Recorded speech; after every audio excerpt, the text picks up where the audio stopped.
Jadi sifatnya adalah watak. Jadi wataknya Al-Quran itu, tanda baca itu semua harfiah itu wataknya. Watak itu dikala atau di masa. Dikala aku pada zat, dikala aku pada nur, dikala aku pada batin, dikala aku pada diriku, dikala aku pada sir. Nah itu sudah terjadinya harfiah itu. Jadi tidak merubah kodrat alif. Kalau pembahasan alif sir dan alif tersurat atau tersirat itu makomnya sudah makom wujud. Nah jadi dalam hal ini Pak Rudi, kita kalau membuka kaji itu lihat makomnya dulu. Ini kita bahas alif dalam makom apa kajiannya. Ini yang membuat persengketaan umat Muhammad itu di situ. Yang satu mengkaji sifat dalam alif, yang satu mengkaji zat dalam alif, yang satu mengkaji nur dalam alif. Akhirnya kita salah paham. Jadi kalau kita ingin mengkupas kajian, kita harus mencari makom atau judulnya dulu. Dicari judulnya, kita kupas dalam makom apa ini. Karena dia kalau berada di tempat yang lain, dia sudah berderajat lain.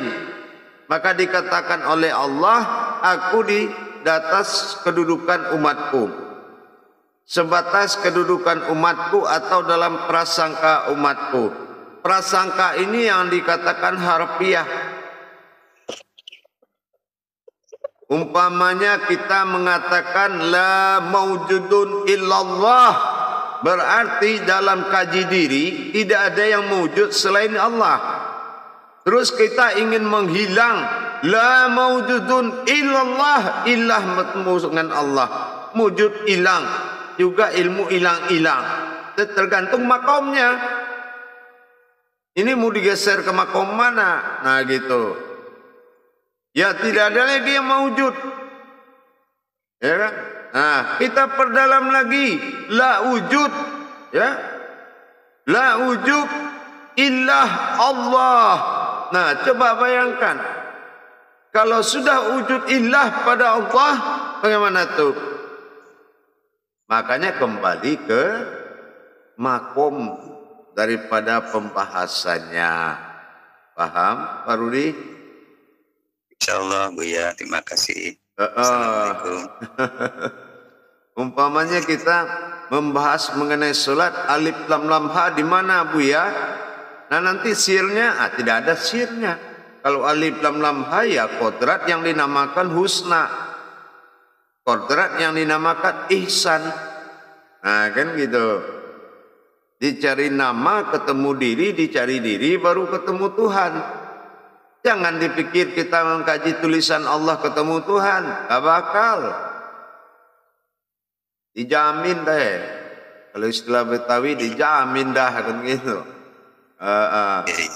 Dikaji nama ketemu diri, dikaji diri baru ketemu Tuhan. Jadi setiap yang bernama itu pasti diri. Makanya husna, hu itu aku, sin itu umat, na itu engkau.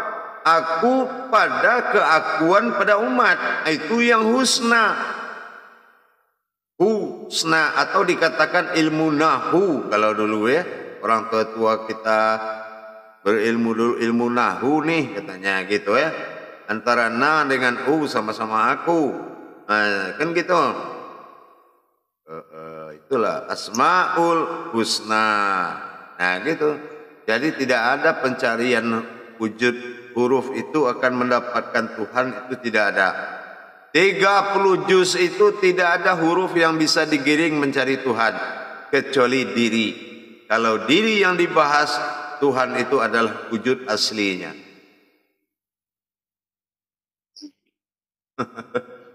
Ya. Lalu kalau seperti apa yang Buya sampaikan, kalau kita mencari diri agak dalam diri, tapi kalau ketemu diri bukanlah diri. Iya. Nah itu kalau Tuhan punya diri ya sama lah, bukan Tuhan dia ya kan.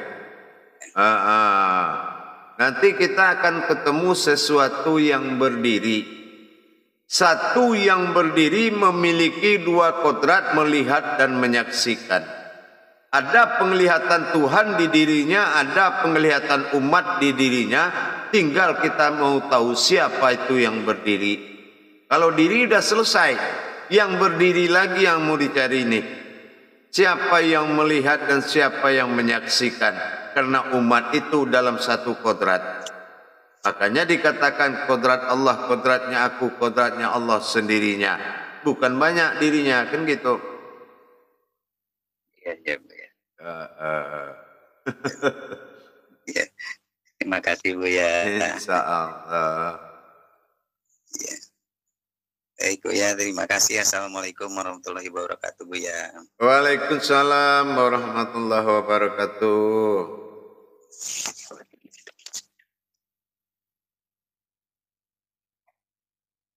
Ya, masih silakan Pak Ali Umar. Assalamualaikum warahmatullahi wabarakatuh Buya. Waalaikumsalam warahmatullahi wabarakatuh. Mau nanya dikit aja Buya. Dikit aja ya. Ini bulan itu lillahi ta'ala dengan lillahi rabbil alamin. Apa itu perbedaannya Buya? Kalau ta'ala itu Tuhan, ya, artinya adalah wujud Tuhan. Lillahi ta'ala, ya, bahwasanya yang datang itu hanya Tuhan. Yang ada itu hanya Tuhan. Tapi kalau Rabbil alamin, kekuasaan diriku. Nah, perbedaannya keakuan. Kalau itu sudah keesaan, kalau ta'ala itu Allahu ta'ala. Nah, itu artinya sudah mengatakan Allah itu Tuhan. Jadi ta'ala itu artinya Tuhan. Gitu. Tapi kalau dikatakan Rabbil alamin, nah itu artinya sudah kekuasaannya, Robnya pada dirinya sendiri. Akulah penguasa yang dan menguasai semuanya. Rabbil alamin. Gitu. Ya Buya. Ya. Terima kasih Buya. Insyaallah. Waalaikumsalam warahmatullahi wabarakatuh. Silakan yang lain. Pak Robi, silakan.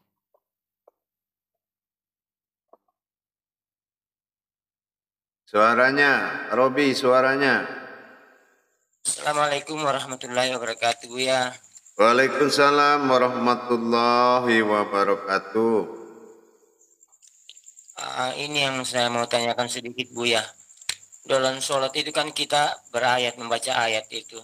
Yang saya masih susah itu menjadikan ayat itu menjadi kauli dan kauni. Untuk bisa menjadi ma'rifat. Itu yang masih susah karena masih artinya yang sering ikut. Masih ikut artinya dalam sholat itu kan. Masih terbayang artinya yang ikut, bukan belum bisa jadikan kauni. Ya. Jadi harus tahu dulu jabariyah dari setiap gerakan yang ada dalam sholat. Jadi kita harus tahu dulu. Pernah terbayang nggak kalau pernah lewat depan masjid lagi azan tapi jalan terus, nggak berhenti? Pernah nggak mengalami kan? Iya, pernah. Nah, itu kan suatu kelalaian, betul nggak?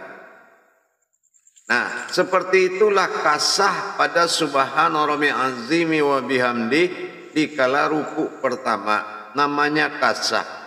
Kasah itu apa? Orang yang melalaikan perintahnya Allah.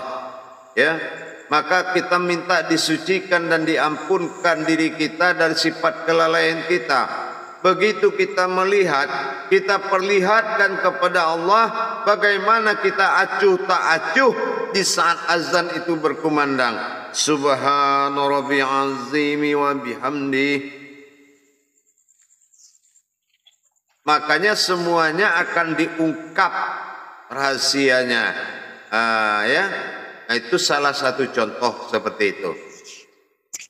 Jadi kalau kita sudah belajar pada hakikat daripada sifat kauliyahnya, maka cara pengantarannya itu munajat, tidak dengan mulut tapi suara ditekan dengan batin akan sampai menjadi ma'rifat, maka batin tadilah yang akan bicara dan bernama kauni. Suaranya sama kayak kerasnya dengan kita ini.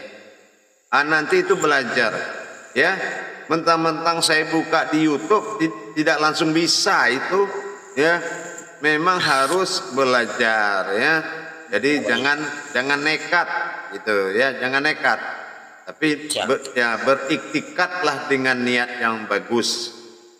Insya Allah nanti kita belajar bagaimana menghimpun ayat menjadi kauliyah, kauliyah menjadi munajat, munajat menjadi ma'rifat, dan ma'rifat menjadi kauni. Nah itu nanti kita harus iniin. Kenapa? Itu wahyu itu syafaatnya Rasulullah itu. Kalau tidak dipakai berarti menghilangkan wahyu. Sementara solat itu wahyu. Jadi peraturan hakikat solat itu adalah peraturan wahyu. Itu wajib didapatkan, wajib dipelajari. Paham? Insyaallah. Insyaallah. Sabar ya, sabar. Nanti kita pelajari semua. Insyaallah. Insyaallah. Terima kasih Pak Robi. Ya. Jamaah yang mau bertanya, silakan.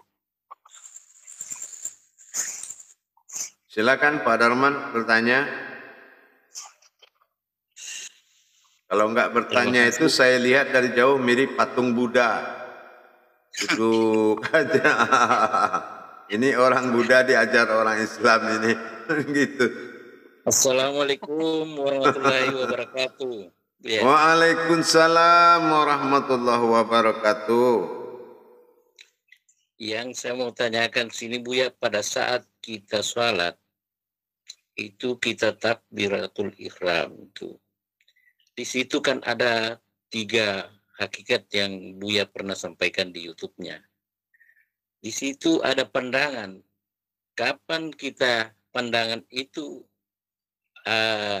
melihat mata batin dan kapan melihat wujud ini Buya? Makasih Buya. Ya, setelah Allah itu benar-benar menerima kenyataan dari kita dulu. Apa?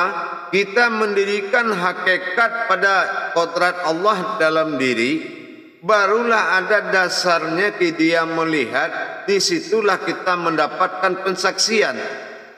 Dan ini bukan usaha, tidak ada usaha kita untuk melihat apapun, tapi dirikan kebenaran-kebenaran dari sifat dan kodrat Allah pada diri kita. Jangan kita berusaha untuk bisa melihat, jangan berusaha untuk bisa kenal Allah, tapi dirikan kenyataan Allah pada diri, pasti sudah bisa melihat, pasti akan merasakan, dan pasti akan mengenalnya.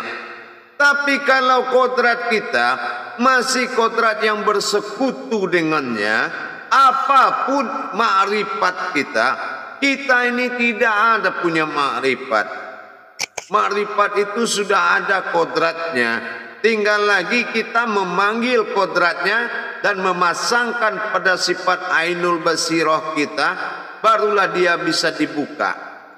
Dan kodrat Allah yang bersifat ma'rifatullah, melihat setelah dia perlihatkan, disitulah kita menyaksikan.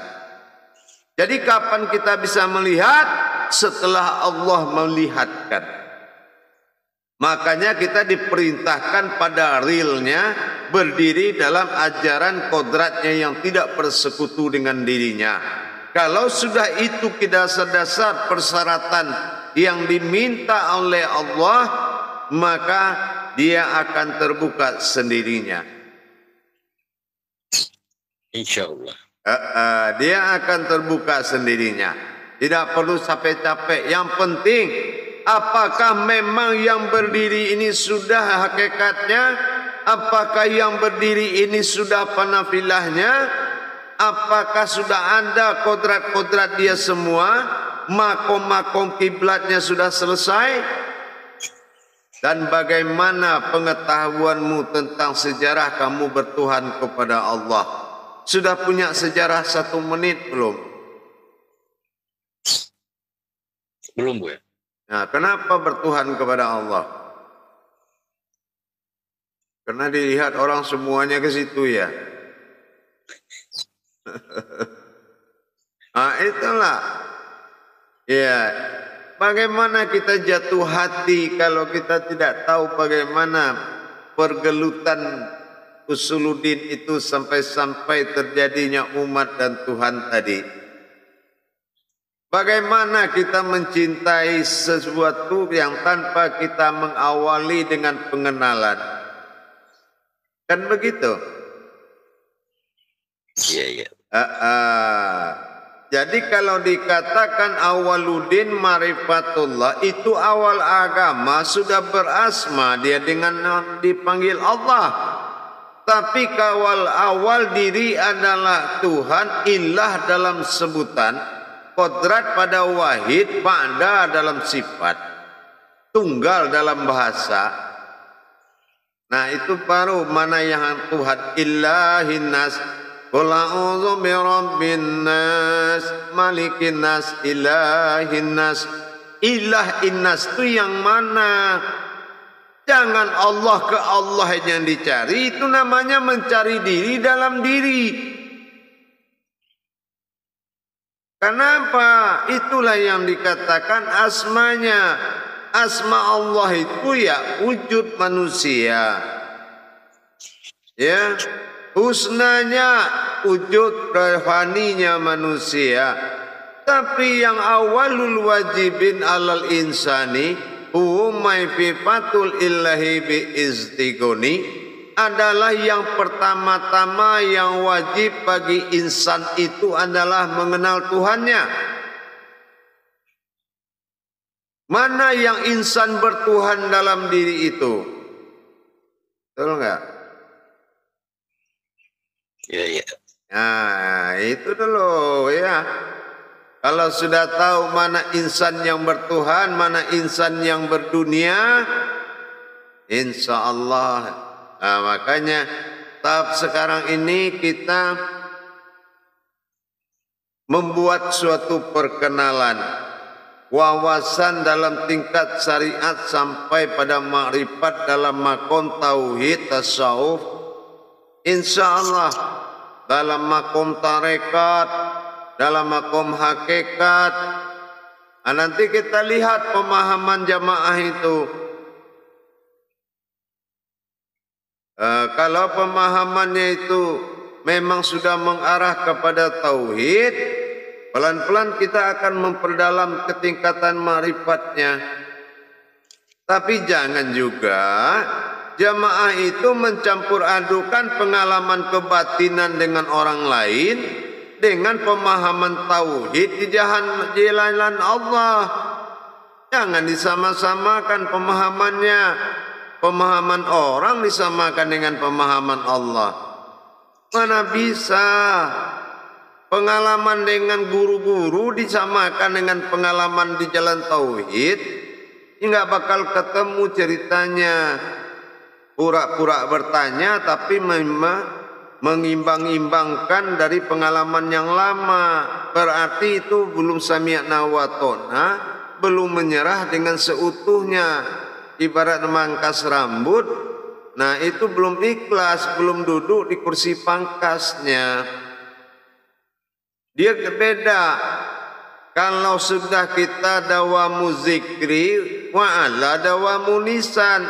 Kalau memang Tuhan yang akan dihadapi, jangan dibentuk Tuhan-Tuhan lain dengan paham sana, mengimbang-imbangi pemahaman. Itu musuh kita Allah. Ini jalur tauhid. Jalur tauhid itu kita berhadapan dengan hakikat Allah langsung. Paham jamaah? Insyaallah.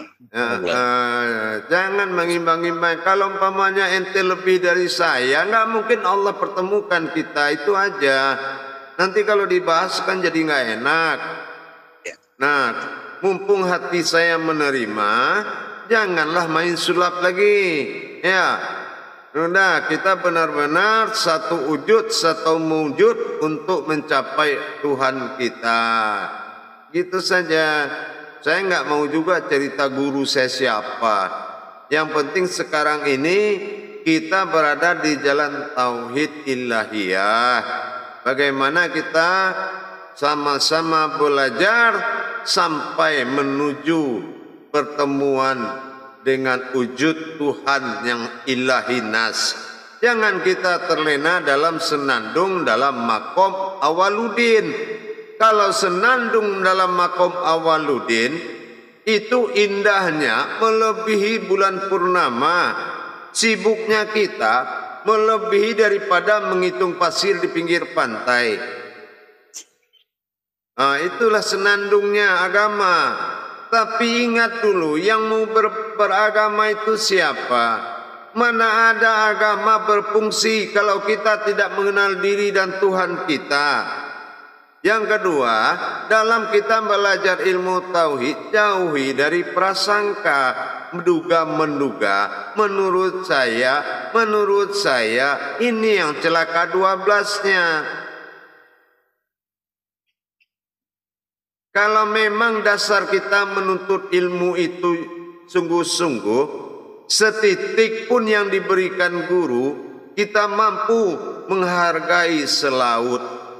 Tapi kalau dasar hanya ingin tahu saja, selaut pun diberikan oleh guru, kita hanya menerima setitik. Itulah keadilan Allah. Kalau saya berguru dulu begitu. Bagi saya, apapun yang dikatakan Allah, lampiasannya adalah guru. Rindu saya sama Allah, saya lihat guru saya. Saya cinta kepada Allah, saya cintai guru saya. Apapun yang saya lakukan semata-mata ilahi anta maksudi, hanya engkau yang aku maksud ya Allah. Karena yang dihalalkan guru, gurulah bagi saya segalanya. Makanya alhamdulillah cepat mustajabnya. Karena saya tidak punya kemampuan. Dari dulu itu kemampuan saya berani menjadikan apa yang tetap dijadikan oleh Allah dalam diri saya. Nggak mikir saya. Karena apa? Kita dibuat bukan dari hasil pemikiran, tapi dari hasil kekuatan dan kekuasaan Allah. Makanya saya tidak punya ragu-ragu kalau dalam mengkaji diri itu saya nggak ada ragu-ragunya jemaah.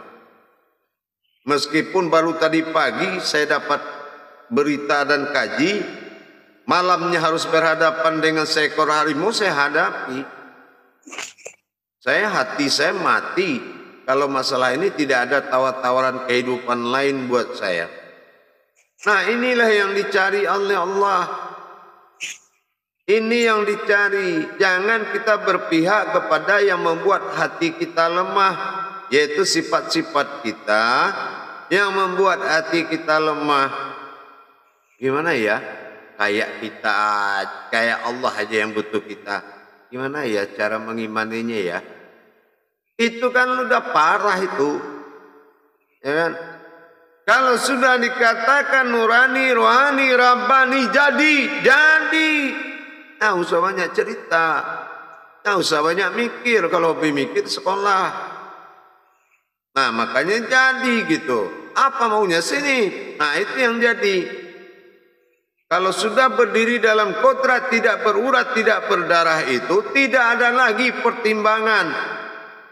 Allah katakan, jangan engkau pikirkan apa yang datang dariku, hanya akulah yang bisa memikirkan yang datang dari engkau.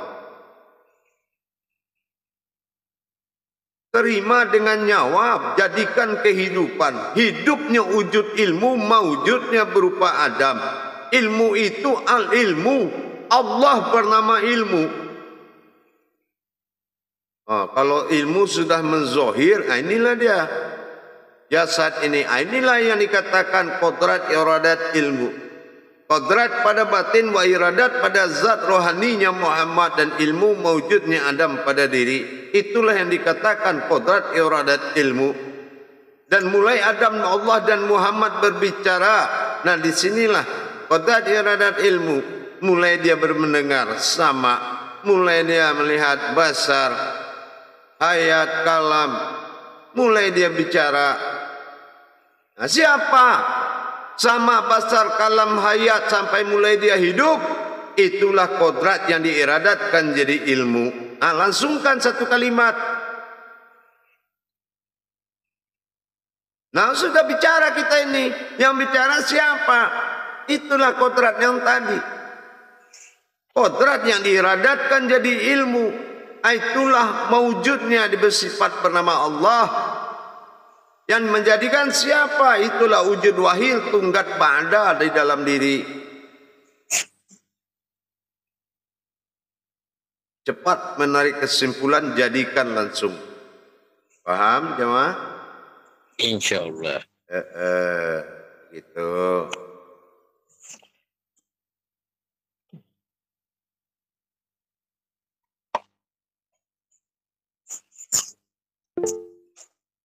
Ya, silakan Pak Lazizi. Baik, silakan. Assalamualaikum warahmatullahi wabarakatuh, Buya. Waalaikumsalam warahmatullahi wabarakatuh. Izin bertanya, Buya. Ya, silakan. Bagaimanakah perbedaan antara ruh dengan rohani itu, Buya? Ruhnya Allah ya ruhani. Ruh ani, ruh aku, ruhu. Jangan dipisah-pisah. Ruh mah binatang, manusia mana ada ruhnya.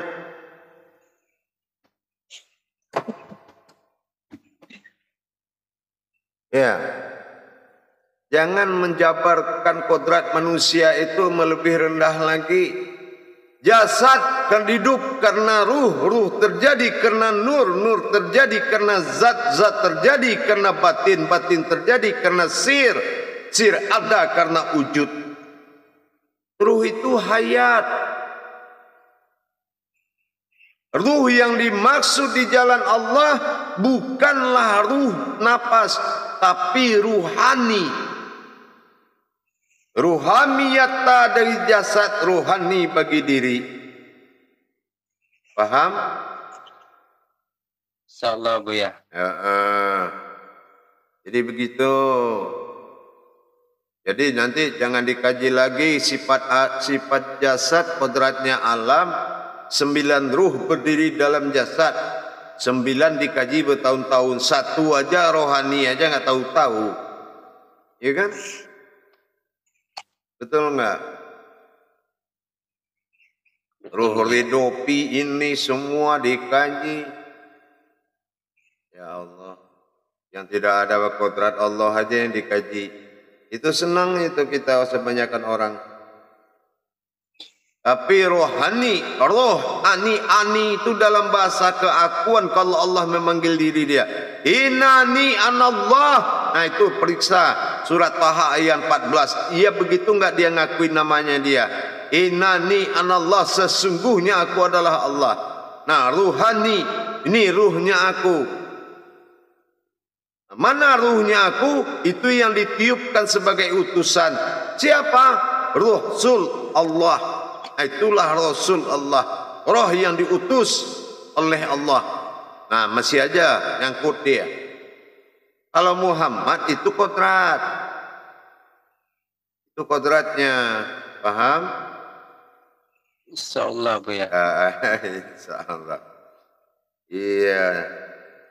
Jadi jangan kita meskipun itu benar, tapi kalau kodratnya tidak, kalau kodratnya masih bersekutu dengan Allah, kita tidak akan mengangkat kebenarannya.